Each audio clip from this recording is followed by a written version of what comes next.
So there we go, I've got a bit of a new stage name, Chris Dells. That's a bit of a ring to it, I think.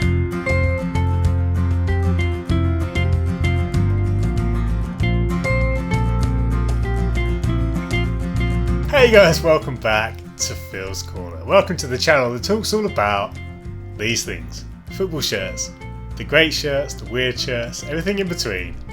It's all here at Phil's Corner. And in this episode we're talking about collecting rare shirts like the ones next to me. How do you go from just picking bits here and there on eBay and stuff like that to collecting stuff like this? Hard to find shirts, expensive shirts. What are some of the tips and tricks that you can make use of in your own collection? We're going to be talking all about that, which I'm really excited to talk about. But before we go any further, I want to share some news with you guys. Some of you would have seen on Twitter that this week, at the time of recording, I was on BBC Breakfast, and it was quite a surreal day really. As I say, this week I was basically called in to talk in a segment which was about football shirts on BBC's main news morning programme, and it was really fun. It was quite surreal, as I say, just being there, and it was over in just a few minutes. And actually I just want to share a short clip from the start of the chat as well, where the reporter went straight in and called me Chris, which is quite funny. I'll just share that now on screen. We're talking about retro football shirts. I've got this one here, Germany, courtesy of my next guest. We're not going to use this one today because, of course, they are out of the competition. So let's bring in Chris. Chris. Phil. Sorry, I beg your pardon, Phil. Phil, it's been a busy morning for both of us. So there we go. I've got a bit of a new stage name, Chris Dells. That's a bit of a ring to it, I think. Thanks everyone who watched the last video and entered the giveaway by leaving a comment. In today's video, you can also win a free shirt just by leaving a comment. So as you're watching now, or indeed during the video, leave a comment and you'll be entered in to win this brand new Costa Rica shirt. It's still in the bag, it's still in its original packaging. This is, I believe, their most recent away shirt. So a really nice shirt from New Balance. It's got a great print and a kind of gradient blue design. It's size L, and you can win this, guys. You can win this absolutely free just by leaving a comment. So there you go. There's your chance to add to your collection. And yeah, get a really nice Costa Rica shirt here for absolutely nothing. Just leave a comment and you'll be entered in to win. And I want to announce the winner for the giveaway in the last episode. That was for the J-League All-Star shirt. So a really nice shirt there, a really rare shirt. And I can now say that Andy Robinson has won that shirt. So Andy, do get in touch with me. The best way is probably through Twitter. But if you don't have Twitter, leave a comment and we can arrange something and get that shirt. So no to you. So well done, Andy. And yeah, don't forget to enter for the Costa Rica shirt in today's episode. And before we go any further, a couple of thank yous, as we usually do here at Phil's Corner. Firstly, FutFanatics. And guys, FutFanatics are a great site to go to. If you like Brazilian shirts, Brazilian club shirts, or indeed other shirts from South America and across the globe, FutFanatics is a great destination. The prices on there are really good, and there's stuff on there which you can't get anywhere else, which you can't find on other retailers, even big retailers, even some of the major players in the space. FutFanatics often have stuff that you can't get from there, so it's really good as a collector. Indeed, many people were enjoying some of the recent shirts from Botafogo and Corinthians, and those shirts, guys, can be found in different versions, player issue versions with name and number. Really, really good stuff, a really good range of stuff, and the prices are competitive as well. You can even use the code Phil's Corner to get 8% off any purchase if there isn't another discount code running at the time. So thank you to them for supporting me. As you know, if you've seen pretty much any other episode of Phil's Corner, you know about FutFanatics. You know how much they've been supporting me. And indeed, they've just been a great boost to myself and to the channel. So thank you to them, and do check them out, guys. I'll leave a link in the description. And thank you also to my supporters on Patreon. And I want to say hi and welcome to Jorge, who's joined my Patreon. So thank you, Jorge. Welcome to the group. And guys, if you don't know what I'm doing on Patreon, I've basically got a little community on there. And we're chatting pretty much every day about stuff, sharing deals, talking about releases. Whenever I sell stuff from my own personal collection, I basically share what I'm going to sell with my patrons first. They get first dibs on everything that I sell. And if you support for enough months, you get a free shirt, a Phil's Corner shirt, which I designed in collaboration with KitLocker. But the long and short is, if you want to support me, there is a way to do so through Patreon. Before we talk more about how to collect rare football shirts, I'm going to answer some comments, just speak to some of the comments from the last episode. Firstly, Ant LaRosa. Got to love the callback to a former shirt. Great design, sometimes simplicity works best. And he was of course talking about the Japan shirt next to me, the Japan anniversary shirt, which we looked at in depth in the last episode. And then I just wanted to talk about this comment because I think it actually speaks to something which we're kind of starting to see now. A sort of reverse from the crazy designs, the sort of post-Nigeria 2018 designs. That Nigeria shirt in 2018 really was one of the most important releases we've ever seen. It went very much into the public sphere. It wasn't to everyone's taste, but we've seen a lot of shirts that have tried to kind of capture that Nigeria hype. So one thing we are starting to see is a return to more simple designs. And one of the things we've seen over football show history is that often eras of relatively simple designs are accompanied with technological advancements. So I'd expect actually the likes of Adidas and Nike and Puma to begin to focus more on the construction of the shirts, the materials of the shirts, and hopefully push that in a more exciting direction because it has been relatively bland. And I'd expect to see that initially at least accompanied with more simple designs. I don't think that's a bad thing. I don't think that's actually a bad thing to have a few years maybe of designs to focus more on good colour choices and good material choices rather than crazy patterns. But it's one thing which I'm sure we'll talk about more. And yeah, I think it's great to highlight that. And of course, not everyone likes the simple shirts like this Japan shirt, but I do think there is something about it. I like both. I want shirts like this Dortmund shirt here, which is a bit more out there, and shirts like the Japan shirt. I want everything. I want to have my cake and eat it. That's how I approach shirts. But yeah, thanks for the comment, Adam. Adam says, whenever I see this jersey, again, the Japan jersey, it reminds me of the Benfica 2017-18 home jersey. I like it though. And yeah, Adam, I think that's a good comparison, a really nice comparison with another Adidas shirt, of course, with the contrast white collar. I really like that Benfica shirt. One of my favourite Benfica shirts. Benfica are very consistent. They don't tend to deviate much with their home shirts. We've seen one or two different ideas, but they are relatively quite simple. I don't mind that though, and I do think for a home shirt of a team with a history like Benfica, yeah, it's quite good to stick to a theme. And yeah, across all Benfica home shirts that I can think of from the past few years, that one that you've mentioned, the 2017 one, is probably one of my favourites, if not my favourite. So yeah, good comparison there, Adam. Matty Kittle says 100-year anniversary is a proper anniversary. I'm not having shirts at least for 110, 150, 130 years anniversary. So Matty, this is quite an interesting one. I think you're actually quite right in that it can get a bit silly. You can see shirts with a really random year anniversary, and it feels a bit kind of wedged in there, a bit forced. And we've seen a lot more of that, and I think a lot of brands and clubs are trying to find excuses really to do retro shirts or to do callbacks to different designs. The thing I don't particularly like is more the kind of full story, whether it is a specific year or, you know, when a shirt's released and it's referencing a really obscure moment, or it says it's referencing a moment but it really isn't. One recent example that comes to mind was the recent Liverpool away shirt from New Balance, the white one, and it was talking in the press release about referencing the signs around Anfield, the road signs or the street signs around Anfield, and that felt like a really pointless inspiration, or certainly not one which was replicated in the shirt particularly, other than the fact it was white. And I didn't really like that, and that's an example, one of many really, that I can think of across all brands. But yeah, thanks Matty, brace yourself because I'm sure more clubs will be doing this sort of thing in the coming years, but hopefully we do see more brands and clubs just being a bit more honest and a bit more sensible and reasonable with the stories and the reasons for releasing shirts. Sometimes they just want to release a nice shirt, and they should just say that. They should just say, this shirt was created because you think it looks cool. I think that's much better than trying to force a story or pick out a random year anniversary because it sounds a bit better. Harrison says, love this Japan shirt. Been watching these for months now and always love the videos. Can't wait for more. And Harrison, thank you so much. And indeed others who left similar comments like this. I know I don't release videos very often. It's often kind of once every couple of weeks at the moment. But every time I put out a video, I get comments like this, which really means so much because I'm just doing this because I like it, because of my enjoyment of talking about shirts. But to know that there's so many others out there who enjoy shirts, and even if you're just here and you just like football shirts, the fact that you are willing to stop by and watch and just leave a comment of support is so huge. And I've said this so much in this video already about my thanks for your support. But honestly, guys, it's so fun. I couldn't do what I'm doing now without people like yourselves, just fellow collectors, fellow shirt enthusiasts. I love that the community is growing so much that when I started talking about shirts, there were so many people out there, but there wasn't as many people seemingly who were sharing shirts, talking about shirts. But there seems to be more people now, for whatever reason. You've all sort of come out the woodwork, which is great to see. Yeah, thanks, Alison. Hope my future videos do you proud, and I'm sure there'll be some stuff that you'll enjoy.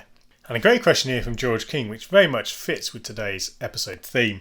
He says, hey, Phil, all the best. Thank you, George. Same to you, mate. I was wondering, when you buy football shirts, do you only buy them in your size, even when you're most likely never going to wear them? Or are you supposed to buy different sizes when starting your collection? Great stuff, keep up the great work. So thank you, George. And this is a great question. And again, we're going to talk a lot about collecting shirts in today's episode.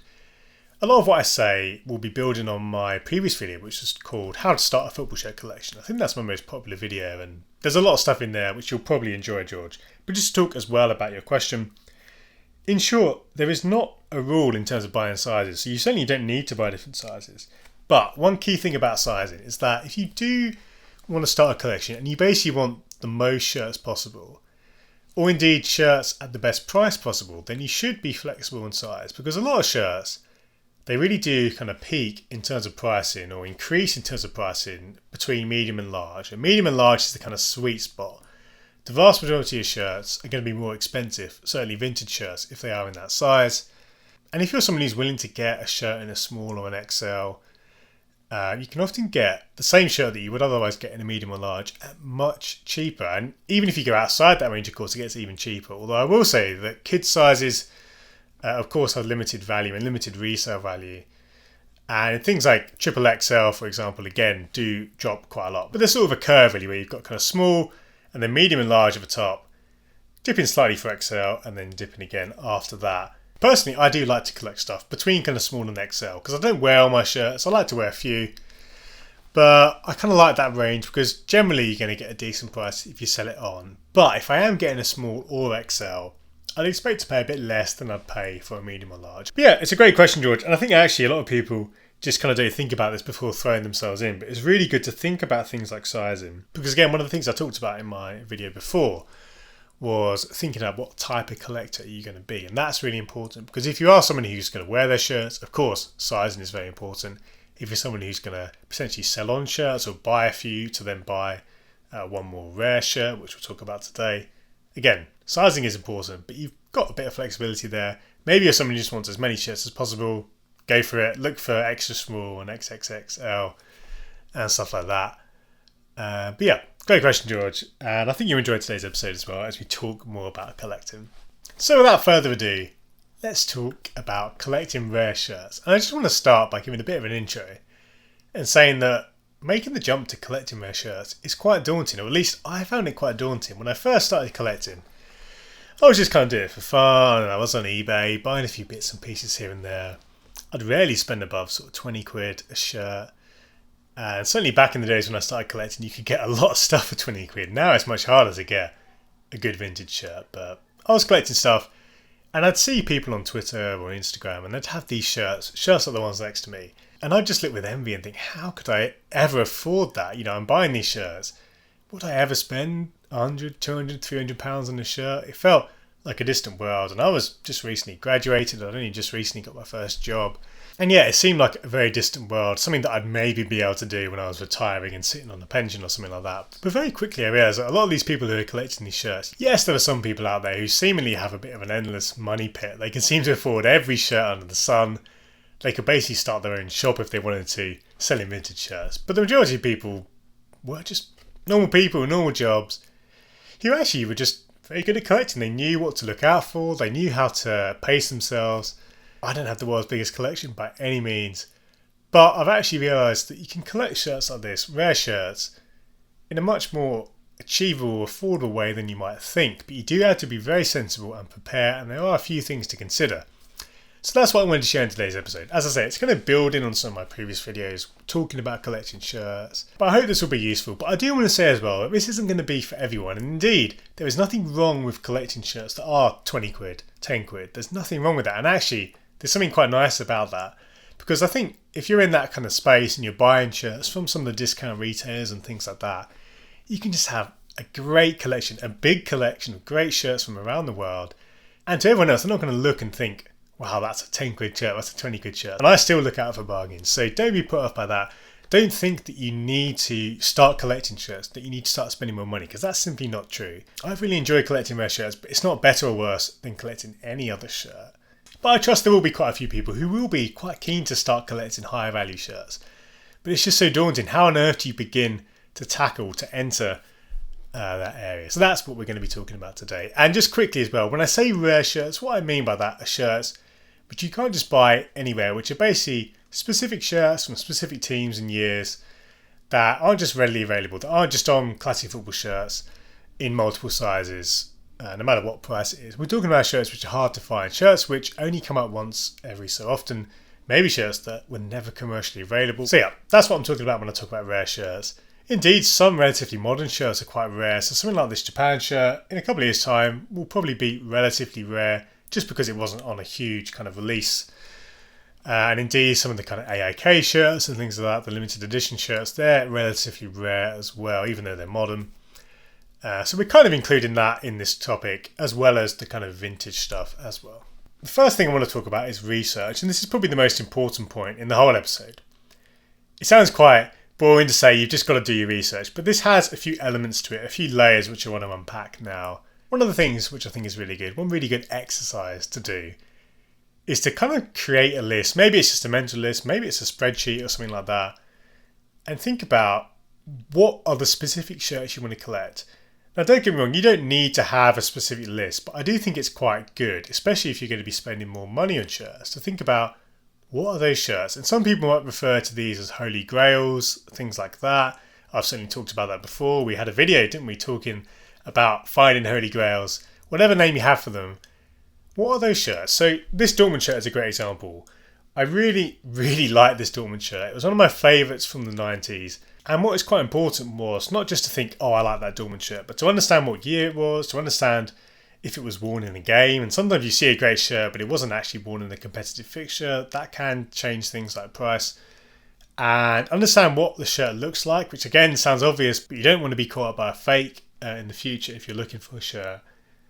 Basically, just get to know the information about a shirt and just make a list. Keep it at the back of your mind, because stuff like this isn't going to be available all the time. And indeed, if you go on eBay even, you probably won't find a single one of these shirts. If you do, you'd be very lucky to find it for a good price. But guys, keep a list. Look at some of your favourite clubs' back catalogues. Say you're a big fan of Boca Juniors shirts. Look at sites like Old Football Shirts, which is a great resource which I use often, which is basically kind of community driven with a list of different shirts from a team's history.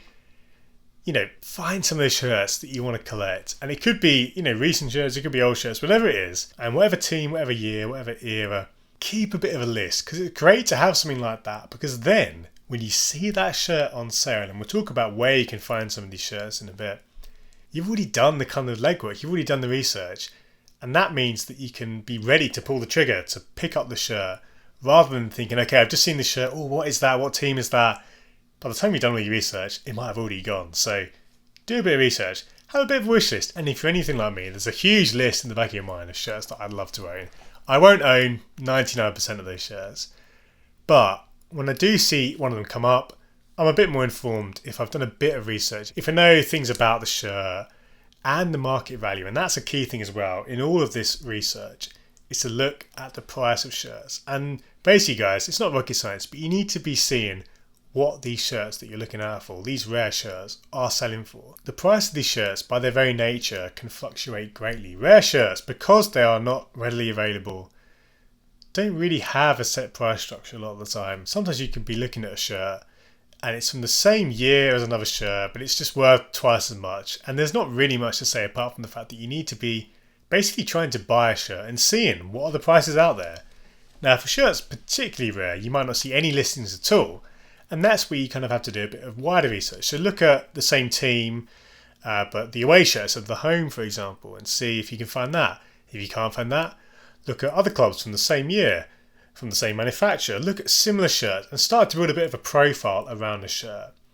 Pricing for rare shirts is quite a hard thing to understand because, again, it's kind of really a bit of a free-for-all. And sure, a lot of vintage resellers will have sometimes these shirts, but they kind of stick basically any price they want to sometimes on them. And sometimes that's a good deal. Oftentimes it isn't. Oftentimes it's quite high. So you've got to have your wits about you. You've got to kind of look, as I say, around a shirt if you can't find it specifically online to start to understand what kind of price it is. But yeah, guys, when it comes to the research around buying rare shirts, it's all about looking at what shirts are out there, looking at football shirt history and understanding what shirts have come out when, and indeed the prices of the shirts. One of the things I love is that sometimes you can find a shirt that isn't particularly popular but looks just as good as the shirts next to me. Because it's a bit more niche or a bit more unusual, you can get it at a really cheap price. And that's the thing to say as well. Of course, shirts like Dortmund shirts and Fiorentina shirts have a bit of a kind of inflation to them because they're popular teams.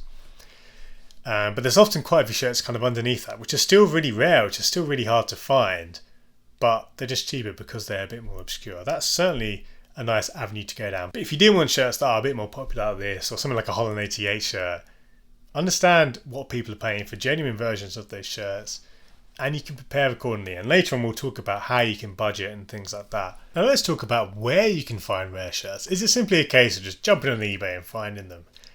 In my experience, most shirts that I would consider to be rare shirts, higher value shirts, just simply aren't on eBay. And if you go on eBay and look for something like, I don't know, an Ajax 1989 away shirt, you'll know the shirt if you see it.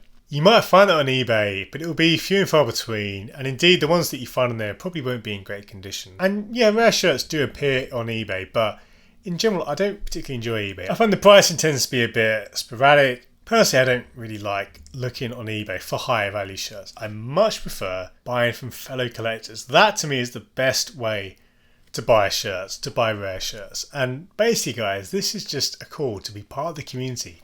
Be on Twitter, be on Instagram. Even if you don't have a big profile, even if you're not someone who's sharing your own collection and posting regularly and things like that, if you're on Twitter, you can see other people's profiles. And when people sell shirts, and that could be big accounts, small accounts, when they're selling their own collection, this is a great spot because you can chat with them, you can talk about them, you can be honest about what you think about the price, and they can be honest about what they're looking for.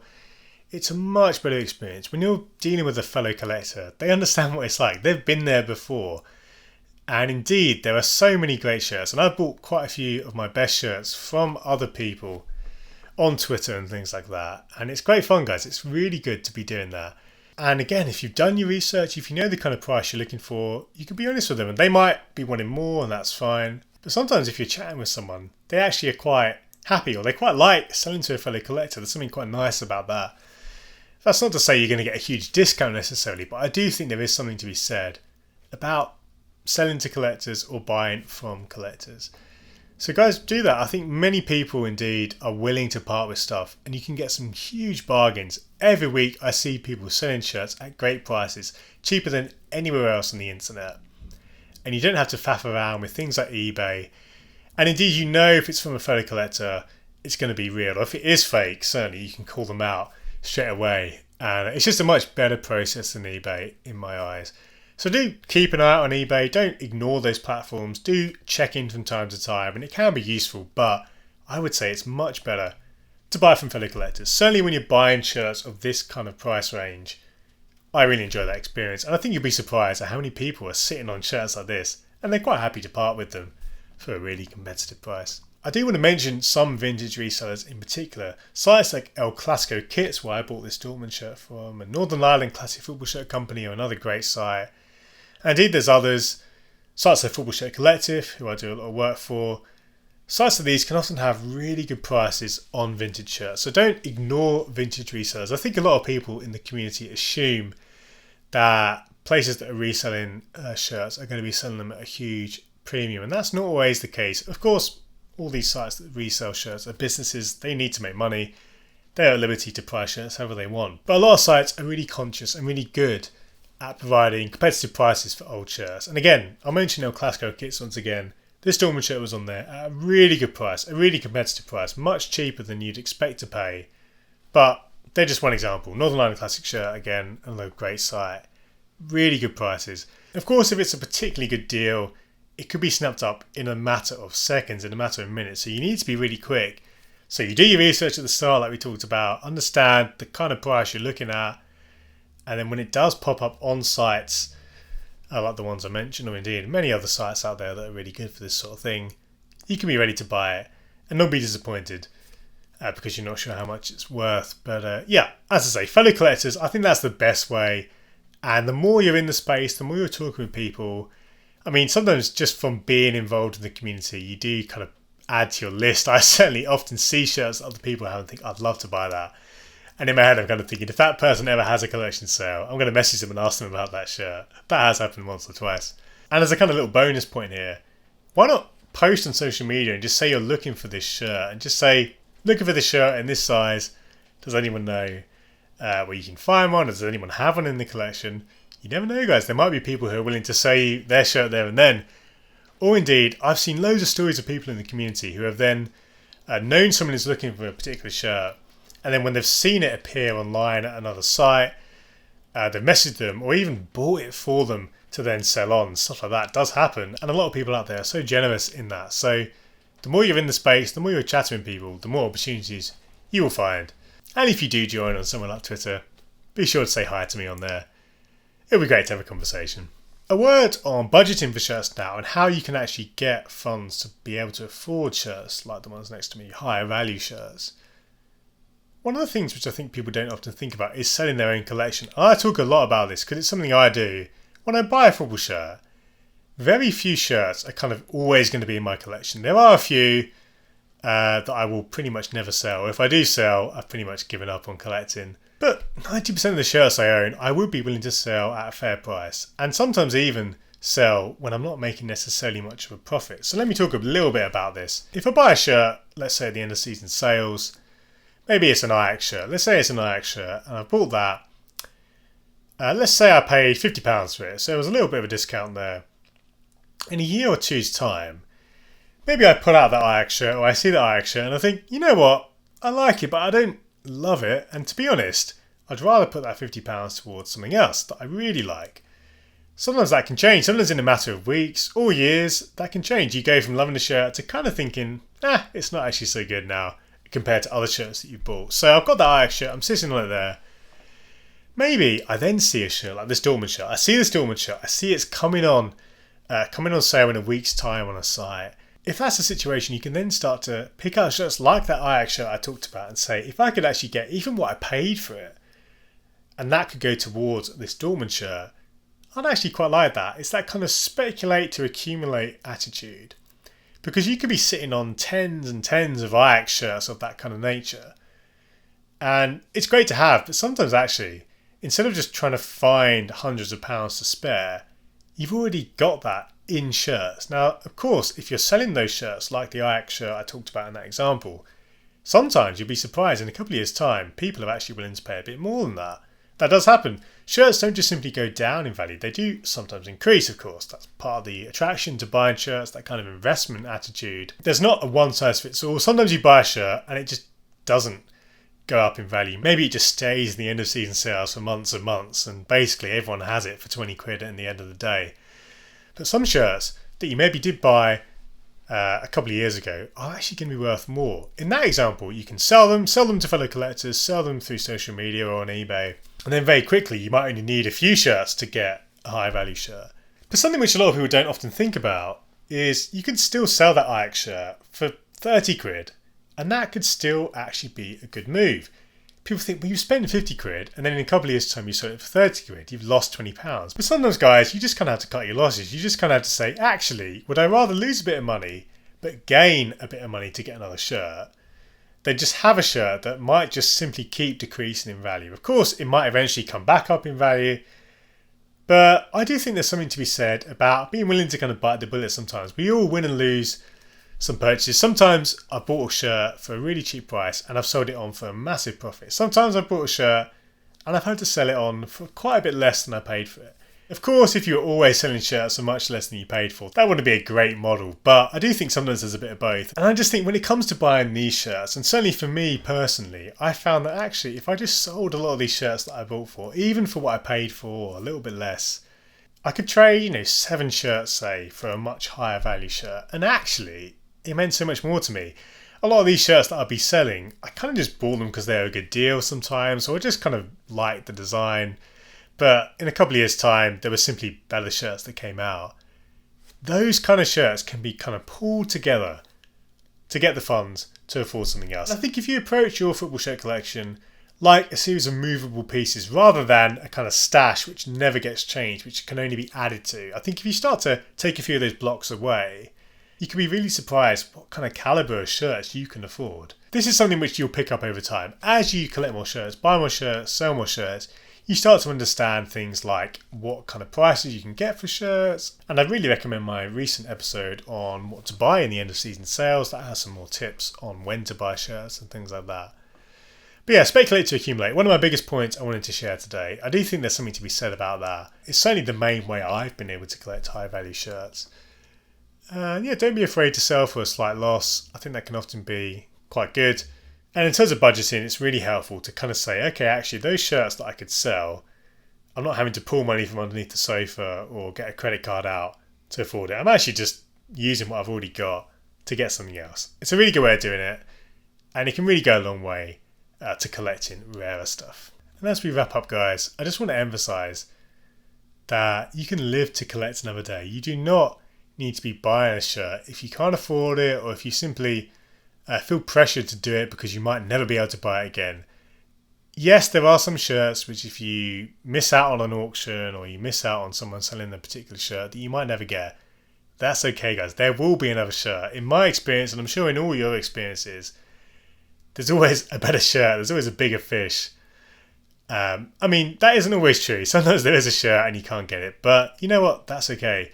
Better to walk away than to spend hundreds of pounds on a shirt that means you then can't afford to pay your bills. I mean, I know it sounds extreme, but some people have certainly mentioned that in the past, reached out to me, reached out to others, and talked about that FOMO, that fear of missing out. And I've mentioned it before, and people in the community have been talking more about this, which is great to see. But I do want to emphasize this. It's quite difficult, and it might sound quite hypocritical of me. I've talked all this episode about buying shirts, spending hundreds of pounds. But I do want to encourage wise, sensible spending, guys. I think that's really important. No matter what kind of collector you are, even if you've got a lot of money, it's really important to be wise with your spending, because things can very quickly spiral out of control. And yeah, in my experience collecting shirts, you'd be amazed at what comes up, and the kind of stuff which you never think you could afford. Like this Dortmund shirt, I mentioned it so many times, and this was one of my dream shirts, but it came up on a particular site and I was ready to buy it because I was able to sell a bunch of shirts I already had. And as soon as I saw it, if I'd have just basically tried to find it and spend a lot more money, I would have had the shirt, but I would have spent a lot more than I actually did in the end, because I was willing to be a bit more patient. Don't get me wrong, I'm not always that patient, and it is difficult. But patience and being willing to walk away from any deal, no matter how much you love a shirt, that's so important. One thing which I quite like to do is actually talk about it with my wife. And it sounds funny, a lot of people joke about not telling their wives or partners about buying shirts. Personally, I actually think it's quite good, because when I tell my wife I'm interested in this shirt and I show her a picture of it, even just the process of kind of vocalizing that and sharing that helps me to understand, do I really want it? Do I actually really like it? Or is it just an impulse buy? And I think that's really good. And of course, it could be anyone. It could be a friend, a family member, or even just yourself. Even just vocalizing, saying, I'm going to be spending X amount on this shirt. Do I really want it? I think the more we're kind of honest with ourselves and others, the easier it is to be in a space where we can walk away and say, okay, I'm not going to buy that today.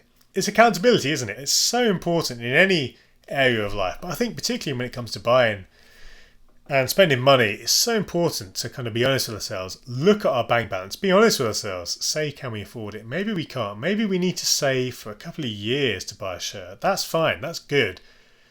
But as I say, I quite like telling my wife and sort of showing her, and she often gives quite honest feedback and sometimes says, do you really like that shirt? Is that really that nice? But I think there is something to be said for that. And yeah, don't be afraid to walk away, guys. Don't be afraid to kind of take stock. And as I said before, live to collect another day. I think it's a great attitude, a great ethos to have. And it will help you, whatever kind of collector you are, it will help you so much. So anyway, guys, that's just a few tips and tricks, just a few personal experiences and things that I wanted to share about collecting rare shirts. Hopefully some of that has been useful, and I'd love to hear in the comments from you, not just about what I've said, but share your own tips, share your own places to buy shirts, some of your best buys over the years, things that you've learned. There are so many collectors out there. Some of you guys have been collecting for years and years, way longer than me. Some people are just joining the space, but share your experiences in the comments. Help out a fellow collector. Maybe even share your Twitter handle so that people can follow you on Twitter and things like that, and be part of the community. And as we finish, don't forget that everyone who left a comment on this video will be entered in with a chance to win the Costa Rica shirt, the Costa Rica away shirt. And please like and subscribe. Share this video with your friends. If you know someone who started the football shirt collection, share this out. This might help them out. But thanks so much for stopping by, guys. Thanks for taking the time to watch this video. I look forward to chatting to you more on a future episode. And until then, take care.